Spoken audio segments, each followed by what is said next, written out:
ಅಂತನೂ ಗೊತ್ತಿಲ್ಲ. ನಾನು ಇದನ್ನೆಲ್ಲ ಶುರು ಮಾಡಿದ್ದು ನನ್ನದೇ ಆದಂತಹ ವೈಯಕ್ತಿಕ ಕಾರಣ ಏನು ಅಂದ್ರೆ, ನಿಮ್ಗೆ ಯಾರಿಗೂ ಇಷ್ಟು ಜನ ಇದ್ದೀರಾ, ಯಾರಾದರೂ ಹಿಮೋಫೀಲಿಯಾ ಅಥವಾ ಕುಸುಮ ರೋಗ ಅನ್ನೋ ವರ್ಡ್ ಕೇಳಿದ್ದೀರಾ? ಕೇಳಿದ್ದೀರಾ? ಈ ಕುಸುಮ ರೋಗ ಅಥವಾ ಹಿಮೋಫೀಲಿಯಾ ಗಾಯ ಏನಾದರೂ ನೀವು ನಾಳೆ ಅಡಿಗೆ ಮನೆಯಲ್ಲಿ ಇಲ್ಲಿಗೆ ಟಚ್ ಆದಾಗ ರಕ್ತ ಬರುತ್ತೆ, ಕೇವಲ ಗಾಬರಿ ಆಗುತ್ತೆ ನಿಮಗೆ ರಕ್ತ ನೋಡಿ, ಆದ್ರೆ 5 ನಿಮಿಷದಲ್ಲಿ ರಕ್ತಸ್ರಾವ ನಿಂತೋಗ್ಬಿಡುತ್ತೆ. ಆಗ ಆ ತರ ಗಾಯ ಆಗಿದ್ದು ಕೂಡ ನಿಮಗೆ ನೆನಪಾಗಲ್ಲ. ಅಕಸ್ಮಾತ್ ಹಾಗೆ ಆಗುವ ಗಾಯದಿಂದ ಹೊಸಗುವ ರಕ್ತ ನಿಲ್ಲದೇ ಇದ್ರೆ ಆಗುವ ನಿಮ್ಮ ಮಾನಸಿಕ ತುಮುಲಗಳನ್ನು ನೆನಪು ಮಾಡ್ಕೊಳ್ಳಿ. ಅದೇ ಹಿಮೋಫೀಲಿಯಾ. ಗಾಯಗಳಾದ್ರೆ ರಕ್ತಸ್ರಾವ ನಿಲ್ಲೋದೇ ಇಲ್ಲ. ಬರೀ ಹೊರ ಗಾಯಗಳಿಂದ ಅಷ್ಟೇ ಅಲ್ಲ, ಒಳ ಅಂಗಾಂಗಗಳಲ್ಲಿ ಕೂಡ ಆಂತರಿಕವಾಗಿ ರಕ್ತಸ್ರಾವಕ್ಕೆ ಒಳಗಾಗ್ತಾರೆ. ಅದರಲ್ಲೂ ಸಾಮಾನ್ಯವಾಗಿ ಈ ವೇಟ್ ಬೇರಿಂಗ್ ಜಾಯಿಂಟ್ಸ್, ನಮ್ಮ ಕೀಲುಗಳು, ನಮ್ಮ ಸ್ನಾಯುಗಳು ಅಥವಾ ದೇಹದ ಯಾವುದೇ ಭಾಗದಲ್ಲಾದರೂ ರಕ್ತಸ್ರಾವ ಆಗ್ಬೋದು. ಅದರಲ್ಲೂ ಮಿದುಳು ಅಥವಾ ಹೊಟ್ಟೆಯಲ್ಲಿ ರಕ್ತಸ್ರಾವಗಳಾದ್ರೆ ಅದಕ್ಕೆ ಕೂಡಲೇ ಚಿಕಿತ್ಸೆ ನೀಡದೇ ಇದ್ರೆ ಅವರು ಸಾಯುವ ಸಂದರ್ಭವೂ ಇರುತ್ತೆ. ಹಾಗಾಗಿ ಈ ಹಿಮೋಫೀಲಿಯಾ ಅಥವಾ ಕುಸುಮ ರೋಗಕ್ಕೆ ಮತ್ತೆ ಮುಖ್ಯ ಕಾರಣ ಏನು? ನಿಮ್ಮಲ್ಲಿ ಈಗ 5 ನಿಮಿಷದಲ್ಲ ರಕ್ತಸ್ರಾವ ನಿಲ್ಲಿಸೋದಕ್ಕೆ ಈ ರಕ್ತ ಹೆಪ್ಪುಗಟ್ಟುವ ಕ್ರಿಯೆಯ ಒಂದು ನಾರ್ಮಲ್ ಇರುತ್ತೆ. ಅಂದ್ರೆ ಸೊ ರಕ್ತ ಹೆಪ್ಪುಗಟ್ಟುವ ಕ್ರಿಯೆ ನಿಮ್ಮಲ್ಲಿ ನಾರ್ಮಲ್ ಇದೆ, ಹಾಗಾಗಿ 5 ನಿಮಿಷದಲ್ಲೇ ರಕ್ತಸ್ರಾವ ನಿಲ್ಲುತ್ತೆ. ಆದರೆ ಇವರಲ್ಲಿ ಒಂದು ಹೆಪ್ಪುಗಟ್ಟುವ ಪ್ರೋಟೀನಿನ ಕೊರತೆ ಉಂಟಾಗುತ್ತೆ. ಆ ಕೊರತೆಯಿಂದಾಗಿ ರಕ್ತ ಹೆಪ್ಪುಗಟ್ಟೋದಿಲ್ಲ. ರಕ್ತ ಹೆಪ್ಪುಗಟ್ಟದೇ ಇದ್ರೆ ರಕ್ತ ಹಾಗೆ ಒಸರುತ್ತಾನೆ ಇರುತ್ತೆ. ಹಾಗಾಗಿ ಇದು ಈ ಜೆನೆಟಿಕ್ ಅಂದ್ರೆ ಆನುವಂಶಿಕವಾಗಿ ಬರುವ ಕಾರಣ ಇರೋದ್ರಿಂದ, ಹಿನ್ನೆಲೆ ಇರೋದ್ರಿಂದ ಇದಕ್ಕೆ ಸಂಪೂರ್ಣ ಚಿಕಿತ್ಸೆ ಇಲ್ಲ. ಅಂದ್ರೆ ಇಟ್ ಈಸ್ ಇನ್ಕ್ಯೂರಬಲ್, ಕ್ಯೂರ್ ಇಲ್ಲ ಇದಕ್ಕೆ.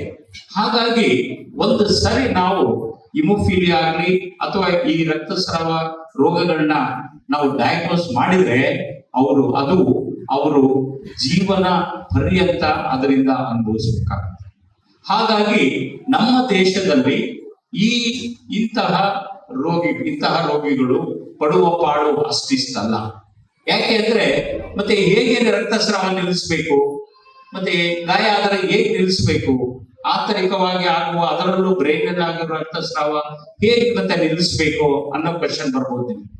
ಅವರ ರಕ್ತದಲ್ಲಿ ಕೊರತೆ ಆಗಿರ್ತಕ್ಕಂಥ ಆ ಪ್ರೋಟೀನ್ ಅನ್ನ ನಾವು ಆರೋಗ್ಯವಂತರ ರಕ್ತದಿಂದ ಬೇರ್ಪಡಿಸಲ್ಪಟ್ಟ ಈ ರಕ್ತ ಹೆಪ್ಪುಗಟ್ಟುವ ಪ್ರೋಟೀನುಗಳನ್ನ ಪೂರಣೆ ಮಾಡುವುದು ಒಂದೇ ದಾರಿ, ಅಂದ್ರೆ replacement of their clotting protein. But ಆದ್ರೆ ನಮ್ಮ ದೇಶದಲ್ಲಿ ಈ ಬೇರ್ಪಡಿಸಬಲ್ಲ ತಂತ್ರಜ್ಞಾನದ ಫ್ಯಾಕ್ಟರಿಗಳು ಇಲ್ಲ.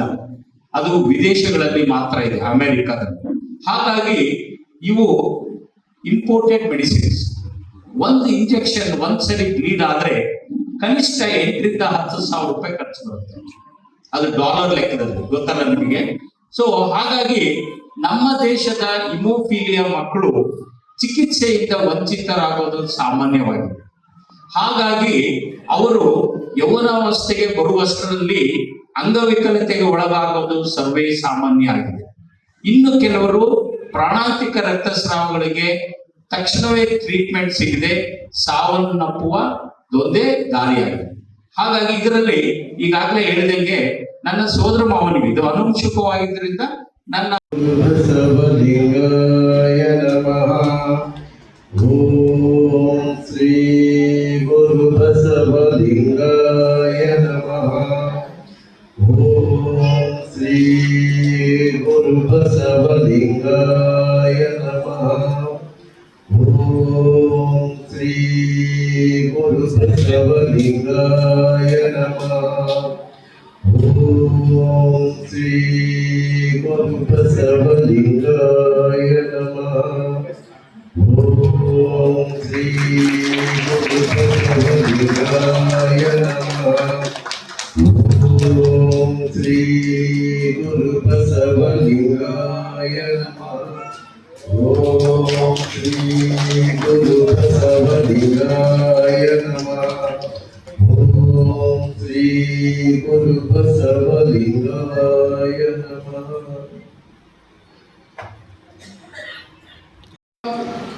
ರಕ್ತಸ್ರಾವ ಅಂಗವಿಕಲರಾಗಿದ್ರು ಕೂಡ ಒಂದು ಛಲ ಅನ್ನೋದೊಂದಿರಬೇಕು, ಒಂದು ಗುರಿ ಅನ್ನೋದೊಂದಿರಬೇಕು.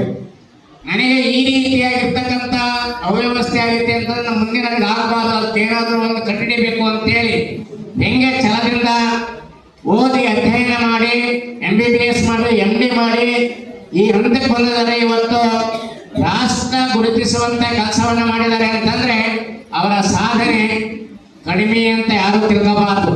ಅತ್ಯಂತ ಉತ್ತಮವಾಗಿರ್ತಕ್ಕಂಥ ಸಾಧನೆ. ನಿವೃತ್ತ ಮುಖ್ಯ ನ್ಯಾಯಾಧೀಶ ಹೈಕೋರ್ಟ್ ಅವರ ಒಂದು ಕಾರ್ಯಕ್ರಮದಲ್ಲಿ ನಾವು ಅವರ ಜೊತೆಯಲ್ಲಿ ಭಾಗವಹಿಸಿದ್ವಿ. ಅವರೊಂದು ಒಳ್ಳೆ ಮಾತು ಹೇಳಿದರು. ಏನು ಹೇಳಿದ್ರು ಅಂದ್ರೆ, ನಾನು ನ್ಯಾಯಾಧೀಶ ಆಗಲಿಕ್ಕೆ, ಲಾ ಓದಲಿಕ್ಕೆ, ಹೈಕೋರ್ಟ್ ಅಂತ ಹೋಗ್ಲಿಕ್ಕೆ ನನಗೆ ಮಾರ್ಗದರ್ಶನ ಸಿಕ್ಕಿದ್ದು ಬಸವಣ್ಣನವರ ಒಂದೇ ಒಂದು ವಚನ. ಬಸವಣ್ಣನವರ ಒಂದೇ ವಚನ. ಅದು ಯಾವ್ದು ವಚನ ಅಂದ್ರೆ, ಛಲಬೇಕು ಶರಣಂಗೆ ಪರಧನವ ನೊಲ್ಲೆನೆಂಬ. ಇದೊಂದು ವಚನದ ಒಂದೇ ವಾಕ್ಯ ನನ್ನನ್ನ ಹೈಕೋರ್ಟಿನ ನ್ಯಾಯಾಧೀಶನಾಗಿ ಕನ್ನಡದಲ್ಲಿ ಪ್ರಥಮವಾಗಿ ಆದೇಶವನ್ನ ಮಾಡಿ ಹೆಸರನ್ನ ಉಳಿಸಿರ್ತಕ್ಕಂಥವ್ರು ನಮ್ಮ ಹರಳಿ ನಾಗರಾಜ್ ಅವರನ್ನ ಗಮನಿಸಬೇಕಾದಂತ ವಿಚಾರ. ಅವರು ಮಾತು ಹೇಳಿದ್ರು ನಮ್ಮ ಜೊತೆಯಲ್ಲಿ ಇದ್ದಂಥ ಸಂದರ್ಭದಲ್ಲಿ. ಯಾಕೆ ಅಂತಂದ್ರೆ, ಯಾವ್ದಾದ್ರು ಒಬ್ಬ ವ್ಯಕ್ತಿ ಪರಿವರ್ತನೆ ಆಗಲಿಕ್ಕೆ ಒಂದು ಕಾರಣ ಇರುತ್ತೆ. ನಾವು ಟರ್ನಿಂಗ್ ಪಾಯಿಂಟ್ ಅಂತ ಹೇಳ್ತೀವಿ.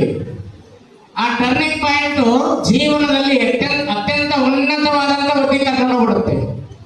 ಹಾಗೆ ಇವರು ಈ ರೀತಿ ಕೆಲಸ ಮಾಡಿದ್ರೆ, ತೆನ್ನಕುಮಾರ್ ಅವರು ಯಾವುದೋ ಕೆಲಸಕ್ಕೆ ಹೋಗಿ 700 ರೂಪಾಯಿಗೆ 800 ರೂಪಾಯಿಗೆ ಕೆಲಸ ಸಂಭಾವನೆ ಇಸ್ಕೊಂಡು ಇವತ್ತು 250ರಿಂದ 300 ಜನಕ್ಕೆ 3.5 ಎಕರೆಯಲ್ಲಿ ಕಾರ್ಖಾನೆಯನ್ನು ಮಾಡಿ 300 ಜನಕ್ಕೆ ಕೆಲಸ ಕೊಡ್ತಾರೆ ಅಂದ್ರೆ ಸಾಮಾನ್ಯವಾಗಿರ್ತಕ್ಕಂಥ ಕೆಲಸ ಯೋಚನೆ ಮಾಡಿ ನೋಡೋಣ. ಹಾಗಾಗಿ ಇಂಥವರೆಲ್ಲ ನಮಗೆ ಆದರ್ಶ ಆಗಬೇಕು, ಮಾದರಿ ಆಗಬೇಕು, ಮಾಡಲ್. ಇಂಥ ಒಂದು ಕೆಲಸ ಆಗಬೇಕು. ನಮ್ಮ ವಿದ್ಯಾರ್ಥಿಗಳನ್ನ ಓದಿಸೋದು, ನಮ್ಮ ಮಕ್ಕಳನ್ನ ಅಧ್ಯಯನ ಮಾಡಿಸೋದು, ಓದಿಸೋದು ಎಷ್ಟು ಮುಖ್ಯನೋ, ಅವರು ಒಂದು ಒಳ್ಳೆಯ ದಾರಿಯಲ್ಲಿ ಹೋಗೋದಿದೆಯಲ್ಲ ಅದು ಕೂಡ ಬಹಳ ಮುಖ್ಯನೇ. ಬಹಳಷ್ಟು ಜನ ದುಡಿತಾರೆ. ಆ ದುಡಿದಂತ ದುಡ್ಡು, ದುಡಿದಂತ ಹಣ ಸದುಪಯೋಗ ಆಗ್ತಾ ಇಲ್ಲ. ಇದು ತುಂಬಾ ನೋವಿನ ವಿಚಾರ. ದುಡಿದಂತ ಹಣ ಸದುಪಯೋಗ ಆಗ್ತಾ ಇಲ್ಲ, ಬೇರೆ ಬೇರೆ ಕವಲುದಾರಿಗೆ ಹೋಗ್ತಾ ಇದೆ. ಆಗಲೇ ಹೇಳಿದ್ರಲ್ಲ, ಕೂಡಲ ಸಂಗನ ಶರಣರಿಗಲ್ಲದೆ ಮಾಡುವ ಅರ್ಥ ವ್ಯರ್ಥ ಕಂಡಯ್ಯ ಅನ್ನುವ ಹಾಗೆ ನಮ್ಮ ಎಲ್ಲ ಜನ ದುಡಿಯೋದನ್ನ ಕಲ್ತಿದ್ದಾರೆ. ಆದ್ರೆ ನಿಜವಾಗಿರ್ತಕ್ಕಂಥ ಒಂದು ಸನ್ಮಾರ್ಗಕ್ಕೆ ಅದು ಹೋಗ್ತಾ ಇಲ್ಲ. ಯಾಕೆ ಹೋಗ್ತಾ ಇಲ್ಲ ಅಂತ ಮತ್ತೆ ಬಾಯ್ಬಿಟ್ಟು ಹೇಳೋದೇ ಬೇಕಿಲ್ಲ. ದಾರಿ ಯಾವ್ಯಾವ ಅಂತ ಎಲ್ಲರಿಗೂ ಗೊತ್ತಿರ್ತವೆ. ಹೀಗೆ ಶರಣರನ್ನ ಜ್ಞಾಪಕ ಮಾಡಿಕೊಳ್ಳೋದು, ಶಿವಯೋಗವನ್ನ ಮಾಡೋದು ಯಾಕೆ ಅಂತಂದ್ರೆ, ನಮ್ಮ ಹೊರಗಿನ ಎಲ್ಲ ಪ್ರಪಂಚವನ್ನ ಮರೆತು ಒಂದು 2 ತಾಸು ನಾವಿಲ್ಲಿ ಸಮಾಧಾನವಾಗಿ ಕುಳಿತು ಕೇಳ್ತಾ ಇದೀವಲ್ಲ, ನಮ್ಮ ಜೀವನದಲ್ಲಿ ಅತ್ಯಂತ ಪವಿತ್ರವಾಗಿರ್ತಕ್ಕಂಥ ಸಮಯ ಇದು ಅನ್ನೋದನ್ನ ನಾವು ಅರ್ಥ ಮಾಡ್ಕೋಬೇಕು ಅನ್ನೋದು. ಬೇರೆ ಬೇರೆ ಎಲ್ಲೆಲ್ಲ ಸಮಯವನ್ನು ಕಳೀತೀವಿ, ವ್ಯಯ ಮಾಡ್ತೀವಿ, ಉಪಯೋಗ ಬಾರದೆ ಇರ್ತಕ್ಕಂಥ ಮಾತುಗಳನ್ನು ಹಾಡ್ತೀವಿ. ಇಷ್ಟರ ಮಧ್ಯದಲ್ಲೂ ಕೂಡ ಇಂಥ ಒಂದು ಒಳ್ಳೆಯ ಕೆಲಸವನ್ನ, ಇಂಥ ಒಂದು ಒಳ್ಳೆಯ ಸಮಯವನ್ನ, ಯಾಕೆ ಅಂತಂದ್ರೆ ಬಸವಣ್ಣರ ಒಂದು ವಚನದಲ್ಲಿ ಒಂದು ಮಾತು ಹೇಳ್ತಾರೆ, ವೇಳೆ ಎಳೆಯುವ ನಾನಯ್ಯ ಜೋಳ